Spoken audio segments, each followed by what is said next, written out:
بحیثیت مسلمان ہمارا یقین ہے کہ اللہ تعالیٰ نے بنی نوح انسان کو حضرت آدم علیہ السلام سے پیدا کیا۔ اللہ نے اشرف المخلوقات کو قرآن مجید فرقان حمید میں بھی ابن آدم کے نام سے پکارا ہے۔ اللہ تعالیٰ نے قرآن مجید میں حضرت آدم علیہ السلام کی پیدائش کا واقعہ تفصیل سے اپنی سب سے محبوب نبی صلی اللہ علیہ وسلم کی امت کو بتا رکھا ہے۔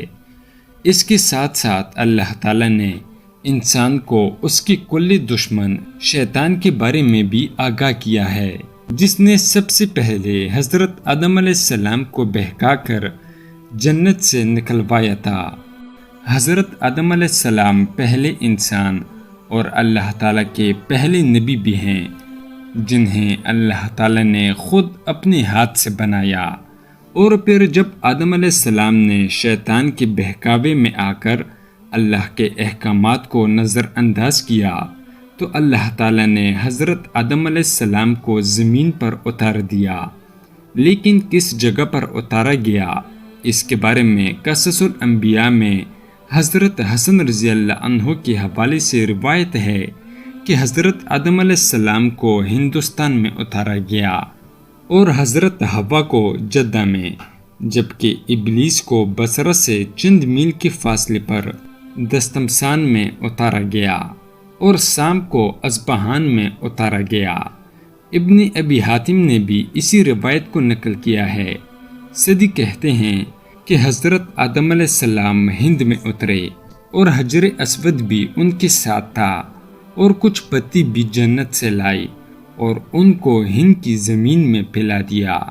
اسی وجہ سے خوشبودار درخت پیدا ہوئے۔ ابن ابی حاتم نے یہ بھی نقل کیا ہے کہ حضرت ابن عمر رضی اللہ عنہ فرماتے ہیں کہ آدم علیہ السلام صفا اور حضرت حوا کو مروہ پر اتارا گیا۔ حضرت ابو موسیٰ اشعری رضی اللہ عنہ سے مروی ہے کہ جب آدم علیہ السلام جنت سے زمین کی طرف اتارے گئے تو اللہ تعالیٰ نے ان کو ہر قسم کا فن سکھلا دیا اور کچھ پل جنت کے ساتھ دے دیے، پس یہ تمہارے پل جنت کے پلوں میں سے ہیں، فرق صرف یہ ہے کہ یہ گل سڑ جاتے ہیں اور جنت کے پل خراب نہیں ہوتے۔ حضرت ابن عباس رضی اللہ عنہ سے ایک روایت یہ بھی ہے کہ آدم علیہ السلام جنت میں صرف نماز عصر سے غروب آفتاب کے درمیانی عرصے جتنا ٹھہرے ہیں۔ حضرت ابو ہریرہ رضی اللہ عنہ سے روایت ہے کہ رسول اللہ صلی اللہ علیہ وسلم نے ارشاد فرمایا، حضرت آدم علیہ السلام کو جمعے کے دن پیدا فرمایا گیا اور اسی دن جنت میں داخل ہوئے اور پھر اسی دن جنت سے نکالے گئے اور اسی دن قیامت قائم ہوگی۔